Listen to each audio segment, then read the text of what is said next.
Hello everyone and welcome back to another AFK Journey video. So we have SOLISE on raid-up recruitment to begin off the new season. But the question is, should you recruit her or is it better for you to wait and see a while? And definitely my overall opinion, I'll cut right to the chase, is that majority of players should wait on her banner, should not be recruiting her on day one. And the reason for that is in terms of her actual usage for PvE content, which a lot of people are curious about. For Dream Realm, she is having some usage as we have seen on the VN server. However, that is only due to the fact that at a pre-endless difficulty of boss, we don't have the survivability needed to even survive for the whole match duration for some bosses. And so tomorrow will be Gloomaw boss, and if it is going to follow what happened on VN server, we are going to need SOLISE in one of the top performing teams, because keeping your team alive, SOLISE does it better than any other hero. However, the problem with that is when we get to a point in Dream Realm, which is going to happen pretty soon, where we don't have survival issues anymore, it is going to be better to amplify your damage by as much as possible using a hero like Valara or Rainier, who are overall going to increase your damage score higher than a hero like SOLISE, because SOLISE is in that niche role where she is a very effective healer and also a pretty good attack buffer. But her attack buff value is not high enough to compete with heroes like Rainier or Valara for boosting your team's damage, and that is why she's mainly going to resort to being a healer for your team, and she is the best healer in the game. And if you are a newer player watching this video, getting one copy of SOLISE, whether you even get it from the pop-up pack from Homestead, it can be a good option, because at that one copy, she can heal relatively effectively, and in early AFK stages, and maybe even Dream Realm, it can get some usage. But for players who are veteran players who have Valara built, have Rainier built, it might just be better for you to wait it out and see, because probably in a few weeks from now, SOLISE is going to be phased out of Dream Realm. Now let's talk about AFK stages, because SOLISE is also seeing usage in AFK stages. If we take a look at the record formations at the high deficit stages currently, I've pushed pretty far, so you can see that Valara still is kind of stealing the show, especially when there is a damage check, and like, you know, you're running out of time in the stage and you don't have the damage to kill the enemy. Valara is going to be your go-to. However, if you're just going for like an safe auto team that that you want to keep alive, then you can go for a hero like SOLISE. And SOLISE is even working in this manual team, as you guys see here. There are record formations using SOLISE to clear it even on auto. So we're watching this manual battle replay to see what happens. The Saida seems to be actually on auto. Let's see the other heroes. What is going on with them? Valara seems auto, or SOLISE as well. Maybe, no, Mahira also seems on auto. Saida gonna ult right in the middle. In the follow-up ultimate, SOLISE does go down, Valara goes down. So that might actually be what you need to happen, the whole team actually pretty much dying. Saida goes back on the right side. And okay, so we can go ahead and try this strategy. But basically that initial SOLISE ultimate is going to give somewhat of an edge to your team. And for stages where there are survival issues, it can be nice. So let's go ahead and try this stage. Again, it seems like Saida's first ultimate is on auto, so we'll auto that, and then the follow-up ultimate on person in the middle, or the middle hero, that probably would be on manual. I don't know if that always happens. So let's go ahead and turn on ×1 speed and see what happens here. Okay, so SOLISE does go down. We're gonna ult the Igor. I guess that is actually the play that we need to do so that he doesn't have energy. SOLISE does go down. Valara should fall here as well, but that is fine based on the replay that we watched.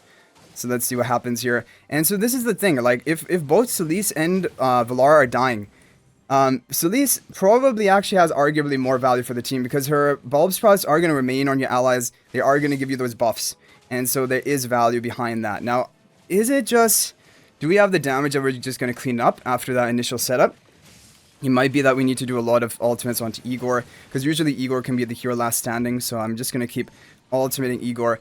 But basically this shows you that yes, SOLISE can work. However, you guys saw the record formations. There were plenty of records with just Valara as well, so it's not like SOLISE is needed for this stage explicitly. So overall, that's kind of the thing about SOLISE. She can be nice for AFK stages and for a player who like wants to have all heroes built on their account. If it's useful for some niche game mode, then they would want to build SOLISE. But like for the majority of players, you can probably be skipping on SOLISE for AFK stages. It's not like a must-have hero. You're going to see SOLISE again here, but of course there will be other teams. There will be Valara Baelran teams, and of course if you're running Alna Saida, you probably have Baelran built as well. So even though it may look more pay to win, but basically that's what you're going to be seeing for SOLISE. like she is seeing some usage in record formations, especially for auto records. That initial ultimate can give a lot of healing to your team, and along with Ulna protecting Saida, it's very foolproof that Saida is going to get off her 3 ultimates, lock down the enemy team, and at the current like level deficit we're at, that's all that is needed to clean up the enemy. That you don't have to even get maybe all of Valar's magic circle active like we didn't in the previous record.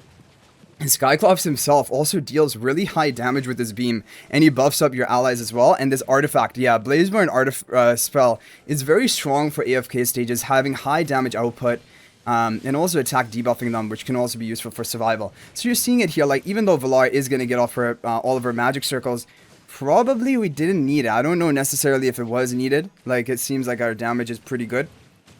But there you basically have it. Solise's usage in a nutshell. She is on the niche side of things, but she can be a nice hero to actually utilize if you have her built. And what you need to build her actually is if you want to use her for a Dream Realm or you want to use her for AFK stages, really the breakpoint you want to consider is Mythic plus 10 exclusive equipment. That's kind of the big breakpoint, because plus 10 is going to give that additional health when Solise does enough healing to your allies. That can be useful for AFK stages and even for Dream Realm for the survival. Also, the stats that she gains from upgrading her exclusive equipment, that is going to increase the attack buff she provides to allies, because that is going to be based on Solise's initial attack. If you take a look at it here, 15% of Solise's initial attack is going to determine the attack buff onto your allies. And the Supreme Plus skill, honestly, from what I've seen of it, I don't know if it is so necessary.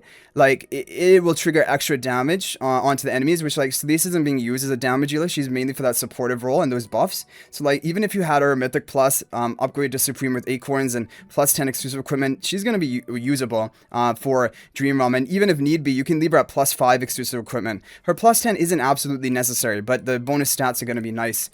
So there you basically have Solise in a nutshell. You can build her if you are the higher spender category or a player who does want to have all the niche heroes built. However, if you are a free-to-play or light spender, I think you can definitely wait on Solise because she's going to have some usage in the upcoming days for Dream Realm, but don't get too like trigger happy and pull the trigger too early on her. We have a plenty of long duration for a rate up recruitment banner, and we can make an effective decision later on into the banner. So it is basically a wait for right now on Solise. For Kordan, his banner, he still has some days. However, I really do think Kordan is kind of in the must-pull status. You guys saw in Seratiel, he's creating a big score gap today for Nocturne Judicator throughout the whole season. Even Endless Dream Realm, he is going to be the best option. And you'll need to get him Supreme Plus for his maximum effectiveness. At 1 copy, he can work to an extent, but probably not good enough to actually outperform other teams, and so really Supreme Plus is kind of needed. Now these two heroes, Lenya and Floraeblle, are both interesting. Lenya for Necrodrake and Dream Realm boss, especially after a Supreme Plus skill upgrade. She's probably going to be meta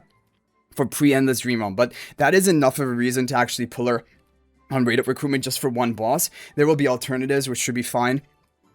So I would not really say that Lenya is a must pull or anything for that one usage, and you just slow build her on wishlist. And Floraeblle, we'll have to see. I really want to see the Doomscore Dream Realm boss, which is going to be in a couple days on global server. I want to see whether Floraeblle is working at low copies. If she's working at low copies, then maybe you can just slow build her on the wishlist. But if she really needs to have high ascension to get a good score for Doomscourge, there is some argument to maybe even building her, because we don't know how that boss is going to evolve. Like for the whole of Endless, this whole season, Floraebelle Aurora comp may be the top comp.